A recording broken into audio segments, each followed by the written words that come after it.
One में जाने को पिता के वेदनाओं पर।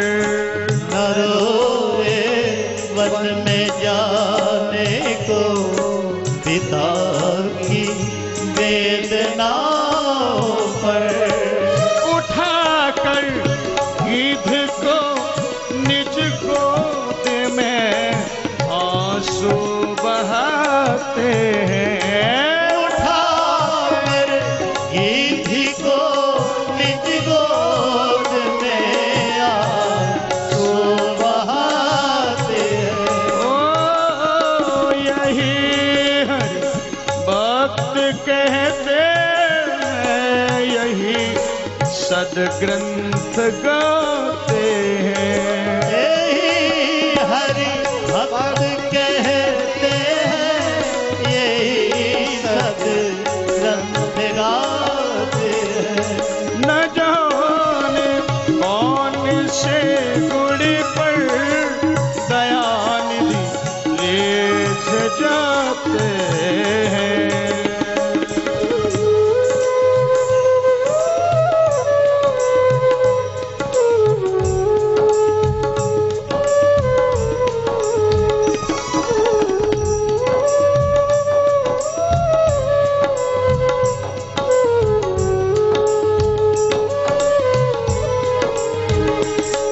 कठिनता से चरण धोए मिले कुछ बिंदु विधि हरि को।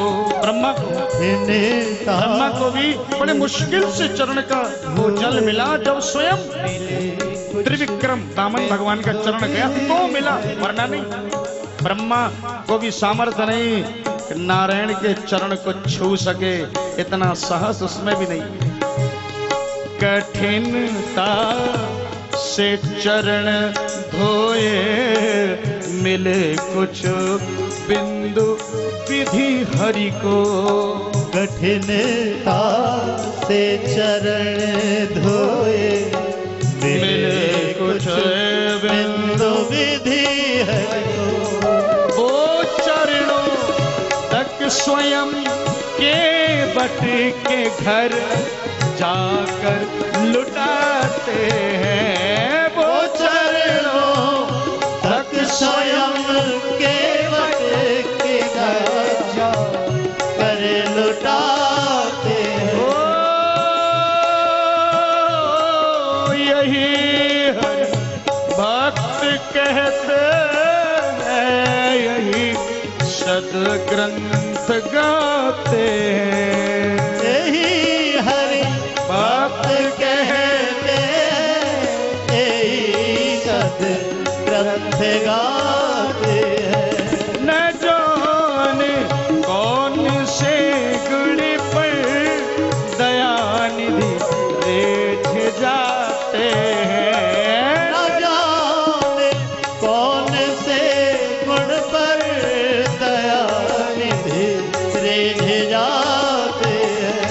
यही हरि भक्त कहते हैं, यही सदग्रंथ गाते हैं। और न जाने कौन से गुण से भगवान रीझ जाए। अखंड हरि भक्ति का वर देकर भगवान अपने धाम को चले गए। अष्टम स्कंद के अंत में मत्स्य अवतार की कथा के माध्यम से स्कंद को विश्राम दिया।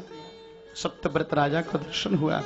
नवम स्कंद में सूर्यवंशी राजाओं का वर्णन किया और दशम स्कंद में भगवान का प्रागट्य।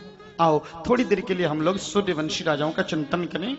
सूर्यवंशी राजाओं में सबसे पहले तो ब्रह्मा जी हुए और ब्रह्मा ने अपने मन से एक ऋषि को प्रकट किया। क्या नाम है? मरीचि ऋषि। और इसी मरीचि ऋषि के पुत्र हैं श्रीमान कश्यप ऋषि, जिनकी दो पत्नी दिति अदिति। दिति के गर्भ से राक्षस और अदिति के गर्भ से देवता, या यूं कह लो दिति जो थी वो भैंस का दूध पीती थी, भैंस या जर्सी, और जो अदिति थी वो देसी गाय का दूध पीती थी। तो जो गाय का दूध पीते थे वो देवता पर जन्म देते हैं और जो भैंस का दूध पीते हैं वो राक्षस पैदा करते हैं। अभी फैसला तुमको करना है काय का पीना है। और जो थैली का पीते हैं वो कलयुगी पैदा करते हैं। बोलो जय श्री कृष्ण। अभी सब पैकेट का दूध पीते हो तो इसलिए मामला गड़बड़ है। इसलिए सबको कहते हैं कि देसी गाय पालना चाहिए। बोले गुरुजी बंबई में जगह नहीं है। अरे तो गौशाला बनाओ, गौशाला में आप गाय गोद में लो, उसको पालो, एक गाय 2 गाय का जिम्मेदारी लो तो दूध रोज मिलेगा। गौशाला वाले खुद घर में आएंगे छोड़ने, बोलो भैया दूध, असली दूध पीने का। जर्सी गाय के दूध को शूकर का दूध बोला गया है। बेल्जियम और डेनमार्क ने संयुक्त रूप से प्रेस कॉन्फ्रेंस में वहां के वैज्ञानिकों ने यह बताया कि ये जर्सी गाय का दूध वास्तव में गाय नहीं सुअर का दूध है और हम नहीं पीते। इसलिए वो गाय की संज्ञा, वो गाय जैसा जानवर है बट गाय नहीं। गाय उसको कहते हैं जिसका कंधा ऊंचा हो, थुम्बा। सूर्य की किरण जब थुम्बा यानी एंटीना दोनों का मिलन हो तो जो केमिकल रिएक्शन होता है वो गोल्ड बनाता है। वो जैसे सोना। इसलिए गाय के दूध में सोना, गाय के गोबर में सोना, गाय के मूत्र में सोना, गौघृत में सोना, पंचगव्य में सोना, सब में सोना है ना। इसलिए गौ जरूर पालिए, बहाना मत कीजिए जगह नहीं है। जगह आपके पास नहीं है और जगह है। बोलो जय श्री कृष्ण। गौशाला तो हो गई बंबई में, और नहीं है तो बनाओ। इतनी बड़ी बड़ी बिल्डिंगें बनाते हैं, गौशाला नहीं बना सकते? आप लोग मिलके गौशाला बनाइए, अपना गौशाला खुद स्वयं, और उस गौशाला में इतनी गाय पालिए, इतनी देसी गाय पालिए कि पूरे बंबई को देसी गाय का अमृत मिले। स्वर्ग की एक अप्सरा को प्रेम हो गया हिंदुस्तान के एक नौजवान से। भागवत में कथा, घर पे जाके पढ़िएगा। हिंदुस्तान के आदमी बहुत हैंडसम होते हैं। बोलो जय श्री कृष्ण। स्वर्ग की अप्सरा भी मरती है। हाँ जी, मैं कोई मजाक नहीं कर रहा हूं आपसे, भागवत में लिखा है वो सुना रहा हूं। और उस अप्सरा का नाम सुनोगे, उस अप्सरा का नाम है उर्वशी। और वो उर्वशी जिंदगी में 2 बार किसी पुरुष पर मरी। एक बार तो मरी थी अर्जुन पर, लेकिन अर्जुन ने उसको मां कह दिया। बोलो जय श्री कृष्ण। कहानी फिनिश। मां कह दिया कि तू तो मेरी कुंती जैसी खूबसूरत है, मुझे अपना बेटा बना ले। तो उसने श्राप दिया, एक स्त्री के भावनाओं के संग खिलवाड़ करता है, तेरा पुरुषत्व काम नहीं आएगा और तू 1 साल के लिए नपुंसक बनेगा। और वो 1 साल काम आया। कब याद है? अज्ञातवास में राजा विराट के दरबार में उत्तरा को उन्होंने नृत्य सिखाया था। याद है? भूल गए? ये सब हमारे पुराण की कथा है, कोई काल्पनिक कथा नहीं है। तो इसलिए दूसरी बार उन्होंने चंद्रमा का बेटा बुध, उसका बेटा पुरुरुवा। पुरुरुवा वो हिंदुस्तान का सुपर मर्द था जो स्वर्ग की बहू को धरती पर लाया। लेकिन बहू ने कंडीशन रखी, बोले मैं धरती में एक कंडीशन में जाऊंगी। क्या? नंबर 1 जूठा नहीं खाऊंगी, नंबर 2 तुझे कभी नग्न न देखूं, और नंबर 3 मैं धरती का अमृत पीऊंगी। अमृत। बोले वो क्या होता है? बोले धरती में एक अमृत होता है, केवल वही पीऊंगी और कुछ नहीं। बोले बोलो बोलो बोलो क्या? बोले सिर्फ गौ का घी। गौ मतलब देसी गाय को गौ बोलते हैं, उसका घी पीऊंगी बस, और इसके सिवा मेरा कोई भोजन नहीं है। इससे सिद्ध है कि स्वर्ग के लोग भी धरती पे आते हैं तो पृथ्वी का अमृत। और आज हमारा कितना बड़ा दुर्भाग्य है कि उस अमृत से हम वंचित हैं। थैली का दूध पीते, पैकेट का दूध पीते, गाय का दूध नहीं पीते। कितने किस्मत के मारे हैं हम, है? आज अगर खीर खाने को मन करे तो खीर नहीं खा सकता, तो थैली के दूध में गाय का खीर पिएगा। पनीर नहीं खा सकता। अरे राम, आप लोग पनीर खाते हो? वो पनीर जरा सा तल तो रबड़ बन जाता, रबड़। वो पनीर नहीं रबड़ होता, रबड़। वो बच्चे क्या बोलते हैं, इरेज करते हैं ना स्कूल में।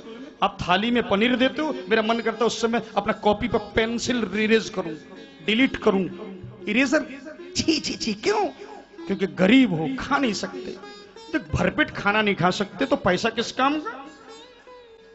कश्यप ऋषि की दोनों पत्नी में से अदिति के गर्भ से जो पुत्र हुआ विवस्वान सूर्य, सूर्य की पत्नी संज्ञा, और इन्हीं के घर में हुआ मनु, और मनु की पत्नी श्रद्धा। निसंतान थे, बड़े यज्ञ करे तब जाके उनके यहाँ एक पुत्र हुआ, लेकिन गलती से वो बेटी हो गई, इला। और बाद में उसको फिर पुत्र के रूप में परिणत कर दिया, वो हो गया सुद्युम्न। एक दिन वो नौजवान कहीं घूमने गया शंकर जी के प्रतिबंधित क्षेत्र में, तो वहां जाती स्त्री में परिणत हो गया, लड़की बन गया।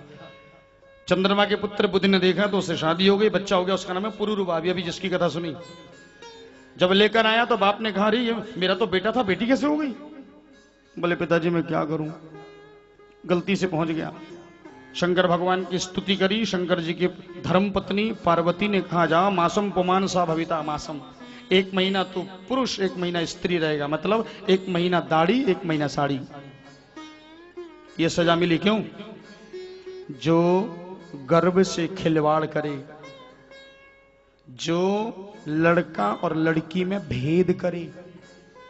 तो जो आजकल की सासू माँ होती है बिना दांत वाली, जितनी अम्मा अपनी अपने बहुओं को ब्लैकमेल जो करे, बहू पोता लाना पोता, बहू के पास फैक्ट्री लग रही है पोते की, कहां से लाएगी पोता? पढ़े लिखे लोगों के ऐसी बात करते। मेडिकल साइंस ने प्रूव किया कि पोता हो या पोती, बेटा बेटी, इसके गुणसूत्र, इसके क्रोमोसोम ये पुरुष के शरीर में, न कि स्त्री के। वो तो तुम्हारा बेटा जाने, बेटा के शरीर में अगर वो है, मैं तो कहता हूं बेटा में भी कुछ नहीं है, वो उसके हाथ में है। किसको तुम्हारे गर्भ में भेजना है वो डिसीजन उसका है। तो इसमें भेदभाव क्यों करो? कितने केस ऐसे हैं जहां बहू को तलाक दे दिया, केवल पोती। मैंने कई जगह ऐसा देखा कि लड़की हुई तो इसलिए उसको तलाक देके, या कहीं तलाक नहीं दिया दूसरा ब्याह कर लिया, क्या ये केवल बेटी बेटी है इसलिए। कैसा जुल्म हो रहा है भारत में। गर्भहत्या कराती, टेस्ट कर करके बच्चों को मार देती। हरे राम राम राम। बाप, सगे बाप का गला घोंट दो प्रायश्चित होता है, मां का मार डालो प्रायश्चित होता है, गाय हत्या करो प्रायश्चित होता है, अपने भाई बहन को मार डालो प्रायश्चित होता है, लेकिन गर्भ हत्या करो उसका कोई प्रायश्चित नहीं। भागवत में लिखा है, नहीं हो सकता। गर्भ हत्या करने वाले का प्रायश्चित नहीं, उसको भोगना है अवश्यमेव भोक्तव्यम। उसको भोगना है क्या? ना लड़का ना लड़की, दोनों में से कोई शरीर नहीं। इन दोनों के बीच में एक तीसरा शरीर है जो ट्रेन में ताली बजाते हैं, हाय हाय दे दे सेठ दे दे। देखा कि नहीं ट्रेन में? हा? ये वो शरीर बनते हैं जो गर्भ हत्या करते हैं। जो पूर्व में गर्भ हत्या करके आए उनको इस योनि में जन्म लेना पड़ता है। इतना गंदा कि मरने के बाद उनकी शव यात्रा मैंने सुना कि जूता मार के शमशान ले जाते हैं कि कभी मत आना, दोबारा इस शरीर में मत आना। ऐसा ये इतना गंदा शरीर है। और ये गंदा शरीर तभी मिलता है जो गर्भ हत्या करते हैं। कभी मत करना। जिसने किया वो, जिसने सलाह दी वो, पड़ोसी ने कहा वो, रिक्शा में बैठ के गए रिक्शे वाला, ऑटो में बैठ के गए ऑटो वाला, अस्पताल में गई अस्पताल वाला, जिस डॉक्टर ने किया उसने, जिस डॉक्टर के साथ जिस आया ने किया वो आया, वो सिस्टर ने किया वो सिस्टर, यानी जो जो इस क्राइम में शामिल है सबके सब एक साथ उस सजा के हकदार हैं। शास्त्र ऐसा कहता है। उसको इस पाप से बचने का कोई उपाय नहीं, प्रायश्चित नहीं है। मतलब गंगा जाओ, भागवत कराओ और ये करो वो करो, कोई प्रायश्चित नहीं। इसमें तो केवल डायरेक्ट सजा है, नो बेल, सिर्फ जेल। बोलो जय श्री कृष्ण। ये वो सजा है। मनु महाराज के 9 बेटे बाद में और हुए। नभग का बेटा नाभाग, उसका बेटा फिर अम्बरीश। ओए होए होए, अम्बरीश के बारे में तो क्या श्लोक का वर्णन किया। आइए जरा अम्बरीश के बारे में सुनो। सबई मन, पहले तो अम्बरीश कौन है जरा समझ लीजिए कि अम्बरीशो महाभाग सप्तदीपवर्ती महिम। हिंदुस्तान का वो महान राजा जिसका शासन सप्तदीपवर्ती, यानी 7 महाद्वीप पर जिसका शासन। मतलब अमेरिका में भी अम्बरीश का झंडा फहरता था। ये कहां लिखा है? भागवत में। और भागवत कब लिखा गया ये आपको मालूम है? अभी जो आप कथा सुन रहे हैं कितने साल पहले की है?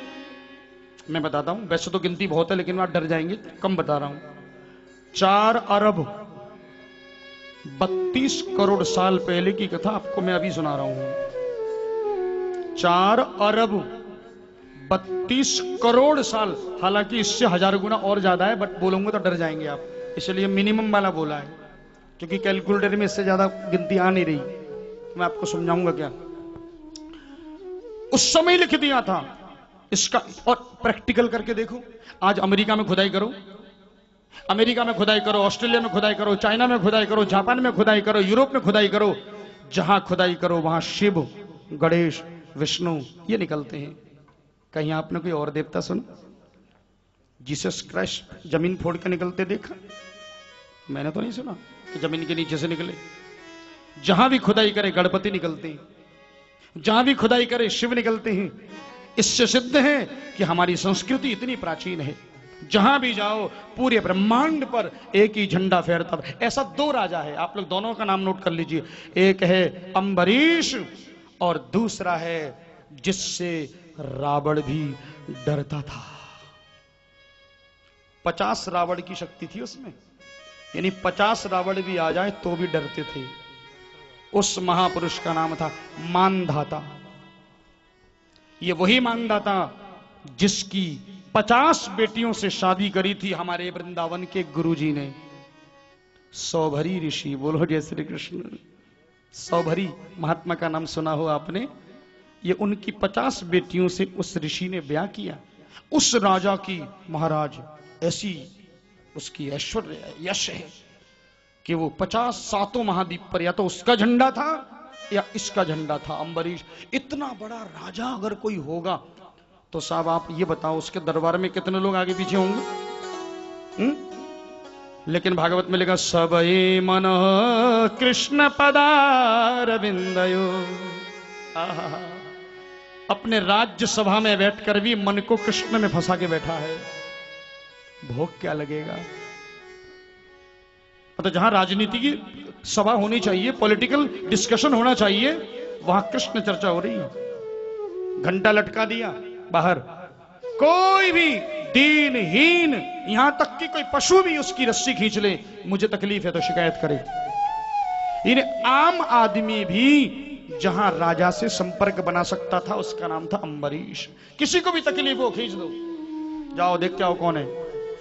लेकिन उसके देश में कोई अपराध नहीं, क्राइम नहीं, तो क्या करे राज्यसभा में बैठ के? क्या चर्चा करे?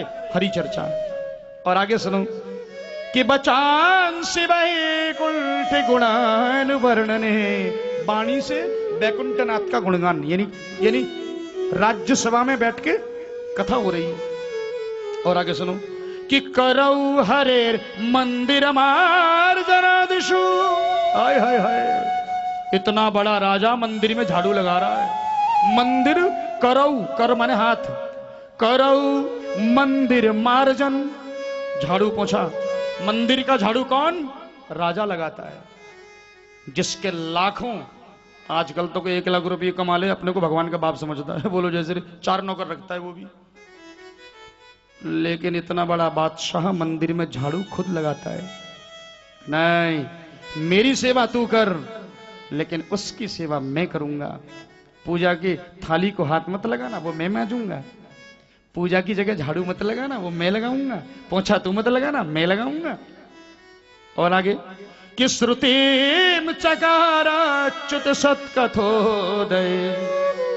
श्रुतिम, अपने कान से केवल हरि कथा का श्रवण करना, और 1 वर्ष में एकादशी का व्रत अवश्य रखना। ध्यान रखना, 3600 प्रकार की बीमारियों से बचने का एक फॉर्मूला है एकादशी।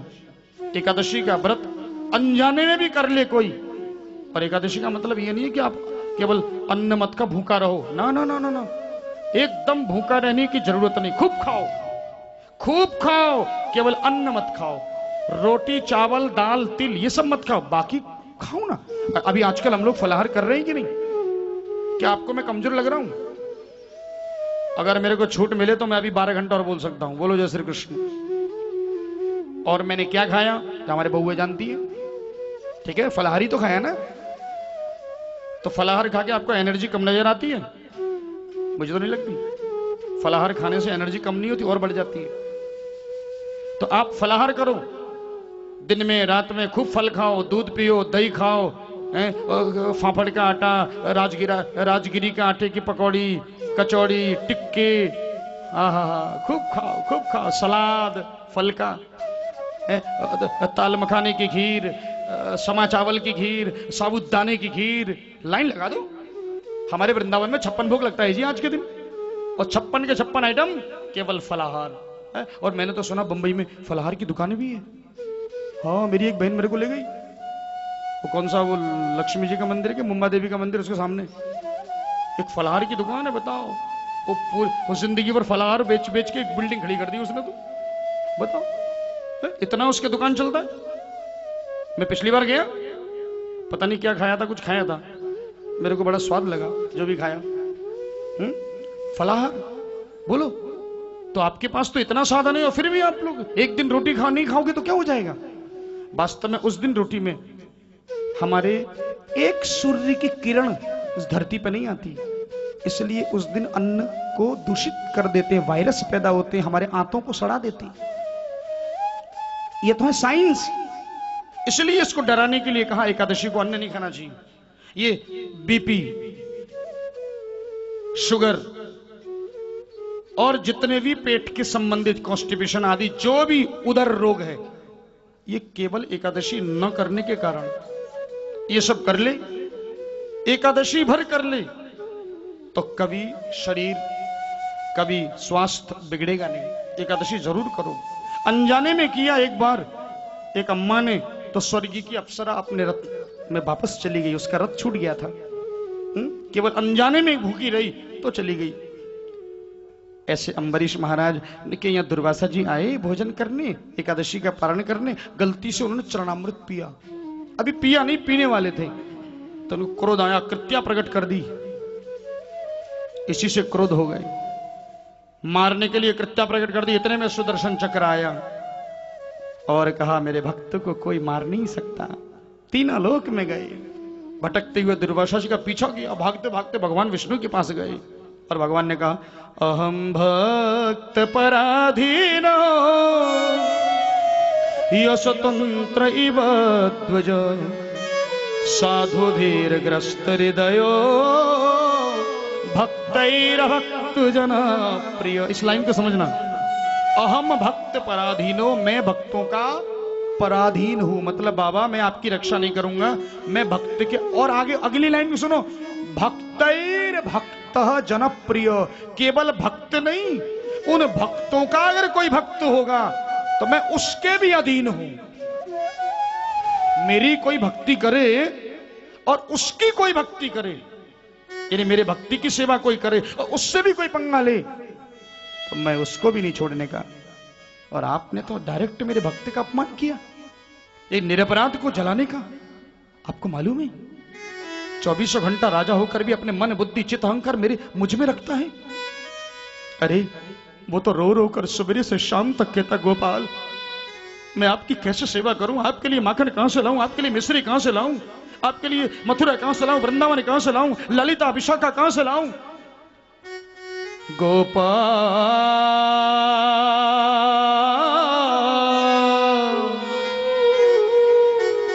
हे नंदलाल,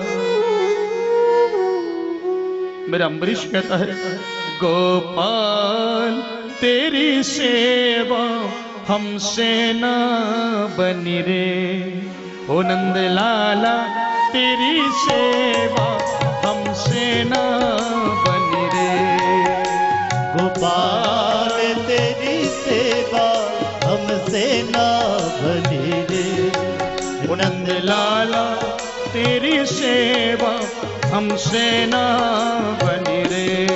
ओ नंदलाल तेरी सेवा हमसे न बनी रे, हमसे ना बनी लाला, हमसे ना बन रे, हमसे न बनी लाला, हमसे न बनी रे, हमसे ना बनी लाला, हमसे ना बनी रे।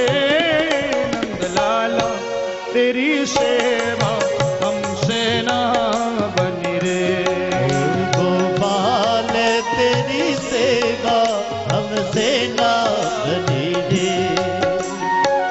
से लाऊं चंदन, कहाँ से लाऊं तुलसी, कहाँ से लाऊं चंदन, कहाँ से लाऊं तुलसी, कहाँ से लाऊं चंदन, कहाँ से लाऊं तुलसी, कहाँ से लाऊं चंदन, कहाँ से लाऊं तुलसी, कहाँ से लाऊं डलिया